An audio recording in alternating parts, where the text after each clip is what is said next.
Hi friends, welcome back to the new video. ഇന്ന് നമ്മുടെ ലോകം വളരെ വലിയൊരു പ്രതിസന്ധിയിലൂടെയാണ് കടന്നു പോകുന്നത്. COVID-19. ഇപ്പോൾ നമ്മളെല്ലാവരും ലോക്ക്ഡൗൺ ആയതുകൊണ്ട് വീട്ടിൽ തന്നെ ഇരിക്കുന്നു. അതുകൊണ്ട് നമ്മുടെ വാഹനങ്ങളും ഇപ്പോൾ വീട്ടിൽ തന്നെ വെറുതെ ഇരിക്കുകയാണ്. അപ്പോൾ നമ്മുടെ വാഹനങ്ങൾ ഇങ്ങനെ വെറുതെ ഇരുന്ന് കഴിഞ്ഞാൽ ചില കംപ്ലൈൻറ്റുകൾ വരാൻ സാധ്യതയുണ്ട്.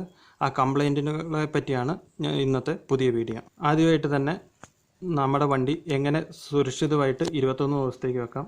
ആദ്യമായി തന്നെ നമുക്ക് നമ്മുടെ കാർ എവിടെയെങ്കിലും സേഫായിട്ട് പാർക്ക് ചെയ്യണം. പോർച്ചിലോ ഗ്യാരേജിലോ നമുക്ക് പാർക്ക് ചെയ്യാം. ഒരു കാർ കവർ ഉപയോഗിച്ച് കവർ ചെയ്താലും മതി, ഗ്യാരേജും പോർച്ചും ഇല്ലാത്തവർ. അതിൻ്റെ കാരണം എന്ന് വെച്ച് കഴിഞ്ഞാൽ നമ്മുടെ പെയിൻറ്റിൽ ബേഡ് ഡ്രോപ്പിൻസ് ഒക്കെ വീഴാൻ സാധ്യതയുണ്ട്. അങ്ങനെ വന്നു കഴിഞ്ഞാൽ പെയിൻറ്റ് ഫെയ്ഡായി പോവുകയും വണ്ടി മോശമായി പോവുകയും ചെയ്യും.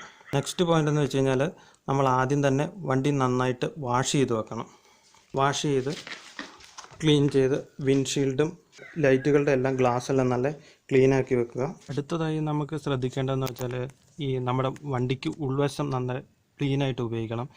ആദ്യം തന്നെ ഇതുപോലത്തെ ബിസ്ക്കറ്റിൻ്റെ കവർ അങ്ങനെ എല്ലാം എടുത്ത് കളയണം. അതിന് ശേഷം വണ്ടിയിലുള്ള വേസ്റ്റായിട്ട് കിടക്കുന്ന സാധനം എല്ലാം വേസ്റ്റെല്ലാം എടുത്ത് കളഞ്ഞതിന് ശേഷം നമുക്കൊരു വാക്വം ക്ലീനർ ഉണ്ടെങ്കിൽ വാക്വം ക്ലീനർ ഉപയോഗിച്ച് മുഴുവനും വണ്ടിക്കുള്ളിലെ ഡസ്റ്റെല്ലാം വലിച്ചു കളയാം. അടുത്ത പോയിന്റ്, നമ്മുടെ വണ്ടിയുടെ ഏറ്റവും ഇമ്പോർട്ടൻ്റ് ആയിട്ടുള്ള സാധനമാണ് ബാറ്ററി എങ്ങനെ നമുക്ക് സൂക്ഷിക്കാം നോക്കാം. ബാറ്ററി ഒന്നെങ്കിൽ നമ്മളിങ്ങനെ ഇടയ്ക്ക് സ്റ്റാർട്ട് ചെയ്യുന്നുണ്ടെങ്കിൽ 1.5 ദിവസമെങ്കിലും വണ്ടി സ്റ്റാർട്ടാക്കി വെക്കണം.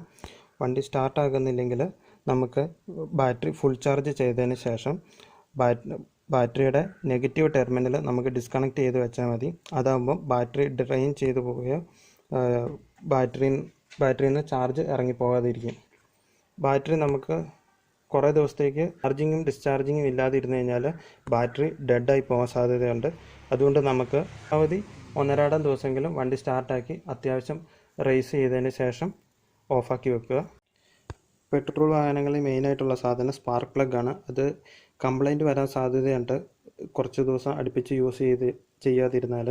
അതുകൊണ്ട് പെട്രോൾ വാഹനങ്ങളെല്ലാം 1.5 ദിവസം തന്നെ സ്റ്റാർട്ട് ചെയ്ത് നല്ല റേസാക്കിയിട്ട് വെക്കണം.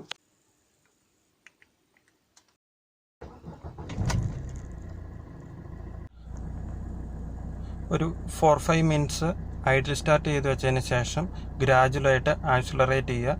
ഒരു 2000 RPM വരെ ചെയ്യുക. ആ ടൈമിൽ നമുക്ക് ടർബോ ഉള്ള വാഹനങ്ങളാണെങ്കിൽ അതിൻ്റെ ടർബോ എല്ലാം ഓണായി അതിലും ഒന്ന് ഓയിലെല്ലാം കയറി വാഹനത്തിന് നേരത്തെ ഉണ്ടായിരുന്ന അതേ പെർഫോമൻസ് നിലനിർത്താൻ പറ്റും. ഈ ടൈമിൽ വാഹനം എടുത്തില്ലെങ്കിലും അതിൻ്റെ ഓയിലെല്ലാം സർക്കുലേറ്റ് ചെയ്ത് റെഡിയായി കിട്ടും.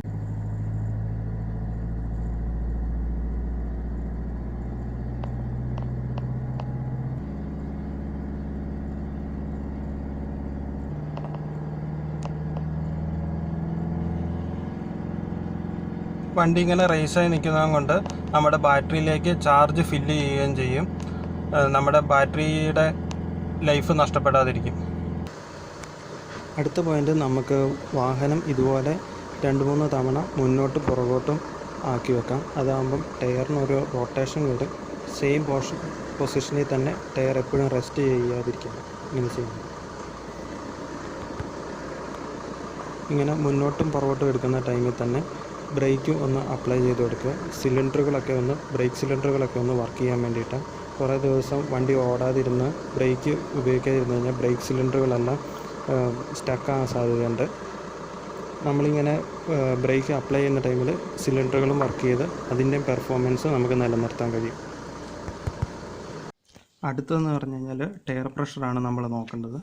4 ടയറിനും എയർ ഉണ്ടെന്ന് നമ്മൾ ഉറപ്പ് വരുത്തണം. അഥവാ ഏതെങ്കിലും ടയർ പഞ്ചറായി പോവുകയാണെങ്കിൽ നമ്മുടെ വാഹനത്തിൽ തന്നെയുള്ള ജാക്ക് വെച്ച് ചെറുതായിട്ടൊന്ന് ഉയർത്തി കൊടുക്കുക. അല്ലെങ്കിൽ ടയർ ബോട്ടം അത് ഫ്ലാറ്റായി പോവും. അങ്ങനെ ആകാതിരിക്കാൻ വേണ്ടി ജാക്ക് വെച്ച് ചെറുതായിട്ട് ഉയർത്തി കൊടുക്കുക.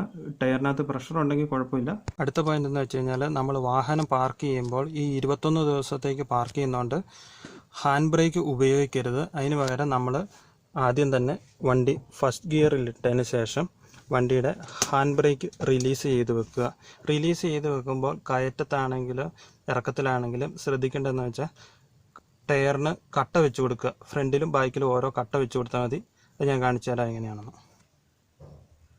ഇതുപോലെ ഫ്രണ്ടിലും ബാക്കിലും ഓരോ കട്ട വെച്ച് കൊടുക്കണം. അന്നേരം വണ്ടി അങ്ങോട്ടും സ്ലോപ്പിലേക്ക് ഉരുണ്ടു പോകാതിരിക്കും. ആർക്കും ഡൗട്ട് ഉണ്ടാകും എന്തിനാണ് ഹാൻഡ് ബ്രേക്ക് റിലീസ് ചെയ്ത് വെക്കുന്നതെന്ന്. ബാക്കിൽ ഡ്രം ബ്രേക്കും ബ്രേക്ക് പാഡും തമ്മിൽ അവിടെ ഇത് കുറച്ച് ദിവസം ഇങ്ങനെ ഒരേപോലെ മുട്ടിയിരുന്ന ശേഷം അവിടെ തുരുമ്പെടുക്കാൻ സാധ്യതയുണ്ട്. തുരുമ്പെടുത്ത് അവിടെ ഭയങ്കര ജാമായിപ്പോവും. ജാമാകുന്ന സമയത്ത് അത് നമ്മൾ കുറച്ച് ദിവസം കഴിഞ്ഞ് വീണ്ടും വാഹനം എടുക്കാൻ നോക്കുമ്പോൾ ചിലപ്പോൾ ബ്രേക്ക് പാഡോട്ട് അവിടെ ഒട്ടിപ്പോവുകയും വാഹനം നമുക്ക് നീക്കാൻ പറ്റാതെ വരികയും ചെയ്യും. അത് ഒഴിവാക്കാൻ വേണ്ടിയിട്ടാണ് നമ്മൾ ഹാൻഡ് ബ്രേക്ക് എപ്പോഴും റിലീസ് ചെയ്ത് വെച്ച് ഫസ്റ്റ് ഗിയറിലിട്ട് വെക്കണം എന്ന് പറയുന്നത്. അടുത്ത പോയിന്റ്, നമ്മുടെ കാറുകളെല്ലാം ഒരു 2010 മുന്നേ ഉള്ള വാഹനങ്ങളാണെങ്കിൽ ഡീസൽ ടാങ്ക് മെറ്റലാണ് വരുന്നത്, ഇരുമ്പും കൊണ്ടുണ്ടാക്കിയത്. അത് തുരുമ്പെടുക്കാൻ സാധ്യതയുണ്ട്. ഡീസൽ വാഹനങ്ങളാണെങ്കിൽ അതിൽ ഫുൾ ടാങ്ക് ഡീസൽ അടിച്ചു വെക്കുന്നതായിരിക്കും നല്ലത്, തുരുമ്പെടുക്കാതിരിക്കും. പെട്രോൾ വാഹനങ്ങളാണെങ്കിൽ നമ്മൾ പെട്രോൾ ഫില്ല് ചെയ്ത് ഫുൾ ടാങ്ക് ആക്കാതിരിക്കുന്നതാണ് നല്ലത്. ഒന്നാമത് ഇത് വേനൽക്കാലമാണ്, ചിലപ്പോൾ അപകടങ്ങൾ വരാനും സാധ്യതയുണ്ട്. അതുപോലെ പുതിയ വാഹനങ്ങളുടെ ഡീസൽ ടാങ്ക് ആണെങ്കിൽ ഫൈബർ കൊണ്ടാണ് നിർമ്മിച്ചേക്കുന്നത്, അതുകൊണ്ട് അത് തുരുമ്പെടുക്കുകയില്ല. അതുകൊണ്ട് ഡീസൽ അത്യാവശ്യം അടിച്ചു വെച്ചാൽ മതി. അടുത്ത പോയിന്റ് നമ്മൾ ശ്രദ്ധിക്കേണ്ടത് വൈപ്പറിനെ പറ്റിയാണ്. നമ്മുടെ വണ്ടിയുടെ 2 വൈപ്പറുകളും നമുക്ക് ഉയർത്തി വെക്കാം. ഇത് കുറേ ദിവസം ഇങ്ങനെ ഒരേപോലെ ഇങ്ങനെ ഗ്ലാസ്സിലേക്ക് ഇങ്ങനെ ചേർന്നിരുന്ന് കഴിഞ്ഞ് കഴിഞ്ഞാൽ ഇതിൻ്റെ വൈപ്പറിൻ്റെ റബ്ബറുകൾ എല്ലാം ഡീഫോം ആയിപ്പോവും. അങ്ങനെ ഡീഫോം ആയി കഴിഞ്ഞ് കഴിഞ്ഞാൽ മഴക്കാലത്ത് നമ്മൾ യൂസ് ചെയ്യുന്ന ടൈമിൽ വെള്ളം അത് വൈപ്പ് ചെയ്യാതെയാവും. അതുകൊണ്ട് നമുക്ക് ഈ സാധനം സ്റ്റാൻഡ് മോഡിലേക്ക് ഇങ്ങനെ ഉയർത്തി വെക്കാം.